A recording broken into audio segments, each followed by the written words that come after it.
Attorney, required po ba talaga na may abogado sa lahat ng kaso sa korte? Sagot, magandang tanong iyan.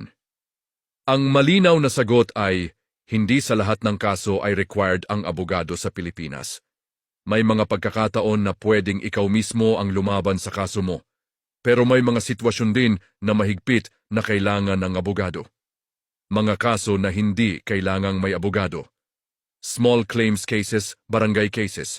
Administrative cases sa ahensya mga kaso na praktikal at halos required ang abogado.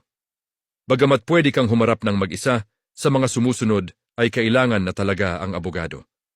Criminal cases, estafa, rape, drugs, murder, at iba pa.